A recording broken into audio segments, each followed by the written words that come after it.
sometimes narcissists actually have second thoughts, so they will discard their victim.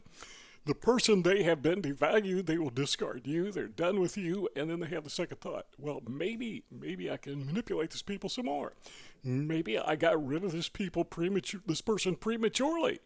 I want this person back in my life so I can suck more blood out of them, so to speak. I want to build my self-esteem, inflate my self-esteem by abusing this person. This person being you. And so the narcissist shows up in your life one more time, and maybe you haven't seen him or her in quite a while.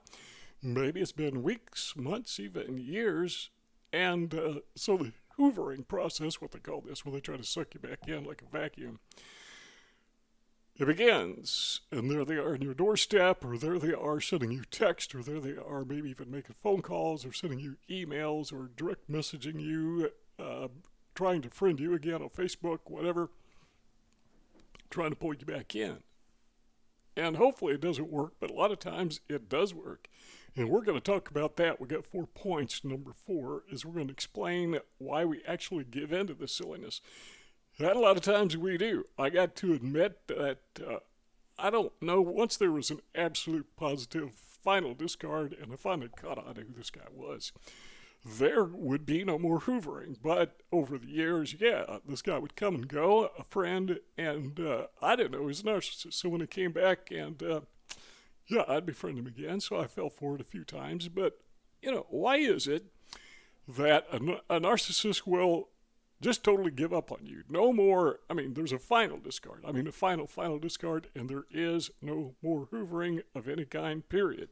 And we got to ask ourselves the question, why is it that the narcissist no longer thinks that you are worth the time and trouble to hoover? They don't want to bring you back into their lives at all. And there's a couple of reasons for that. Number one is because they found someone else they think they can manipulate more effectively. And you, or probably more than one, and you are kind of like at the bottom of the list, bottom of the totem pole. They have these other victims that they're much more satisfied with. They're giving them the ego boost that they really, really want. Not so much you. They're kind of tired of you because, well, they've kind of worn you out. Then they have a change of heart, but they have worn you out. And so that's why they left, because they can't take advantage of you anymore. But, again, they have that second thought. And so let's ask ourselves, number 2 is why do they return?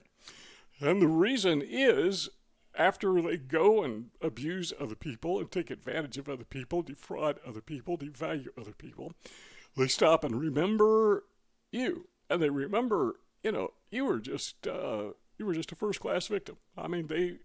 You're just a really good guy from their perspective, in that, or a good girl, in that you provided them a real ego boost, and they thought they could get it somewhere else better than what they got from you, but they found out, no, I was wrong, and so they want to come back and they want to get supply from you again. Supply being anything that boosts your ego. And you were really good at this. You didn't know you were good at it. You just thought you were friends, or maybe you thought this was somebody that you were in love with or whatever. The narcissist saw you as a victim, so they came back. The question is, what are you going to do? We'll get to that in just a moment. Number 3 is this. Why is it sometimes they don't return? Well, let me tell you why. Well, I guess I'm phrasing this question wrong. What we're wondering is what is the reason the narcissist returns, but it's not for this reason. Best way to frame that statement, and the reason is not that they've had a change of heart. The reason is not that they have this, they don't feel sorry. The reason is not that they feel sorry. The reason is not that they suddenly have this burst of empathy, and they really care about you, and they didn't realize how much they cared.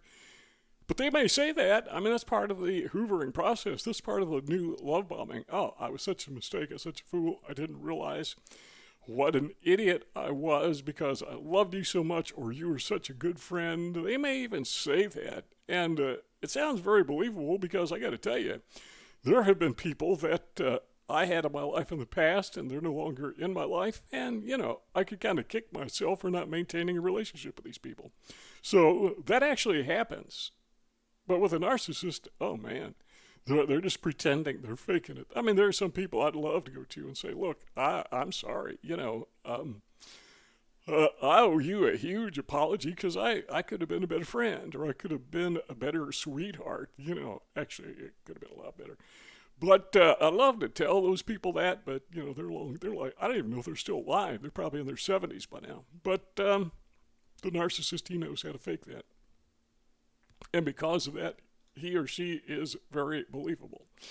All right, so now we get to number 4, and that is, why is it that we give in to hoovering? And I think the reason is that very initial stage, when we first met the narcissist, there was a period of time, and it may have been weeks, months, and, I've had friends, quote, friend that was, I believe, a narcissist, and we were buddies for years, So the love bombing, the grooming went on for a very, very, very long time. He was just waiting for an opportune time to take advantage of me. And it's very easy for that impression of this person as a friend, or maybe in your case as a lover, whatever, for that to permeate your mind, your thinking process, and it is so permeating that you just can't shake it. Now, maybe you remember this person. You would see him and say, oh, there's my friend. I feel so good. You just feel good about being in the presence, and you feel good about having a conversation. You just feel good about the person. And again, it could be a friendship, could be, a lover, whatever. But once you get that in your mind, it's hard to get out, and it takes a while for you to catch on. This person has never been my friend. This person has never been a true love interest. This person has always been a narcissist. Their sole purpose of being in my life was to scam me and take advantage of me and to hurt me so they could boost their ego. But still permeated deep within your mind is that original impression. Remember the saying, first impressions are lasting impressions? I think there's some truth to that, particularly when it comes to narcissists. So the reason that we give into hoovering is that's still there. And when the narcissist comes back and he starts putting on this act, that he was wrong, and he now understands what he lost when he lost you. And again, as I said earlier, some people will do that honestly. And, you got to be able to tell the difference. And the difference is, was this person abusive? Was this person a narcissist? And what guarantees do you have this person has changed? And if it's true blue, hard-boiled narcissist, there is no change. This is just another act. It's part of it. Well, there is one other reason why we would invite a narcissist back into our life or lives. And that could be because, we're just lonely. We don't have the friends that we once had, particularly as you get older. Or maybe you move, new location, or maybe you've lost some friends for whatever reason, and you just want somebody to hang out with. Well, I remember the good times I had with this guy, and here he is back, and I'm going to give him the benefit of a doubt. I'm going to give him a chance, or maybe it's her. Give her a chance. So we feel lonely, and bam, there they are back in our lives. Now, if it's a narcissist, that's really a bad mistake. If it's somebody who is truly, genuinely, honestly, repentant, then maybe it's a good move. But you're going to have to make that decision. Was this person a narcissist? And if he was, guess what? He or she still is a narcissist. That's my opinion. Because I think once a person has that mindset, which I think is innate, they have it forever. You can't change these people. Particularly if they dark triad narcissists, psychopaths, covert narcissists, they don't change. They just they change and that they get better at being narcissists. That's the only way they change. Let's keep talking about these things. All you got to do is click on one of those 2 rectangles you see on the screen, and our conversation will go on and continue. And keep in mind, when you like the video, leave a comment. That helps us with YouTube algorithm. So we'll see you next time if you don't want to keep on talking. Take care.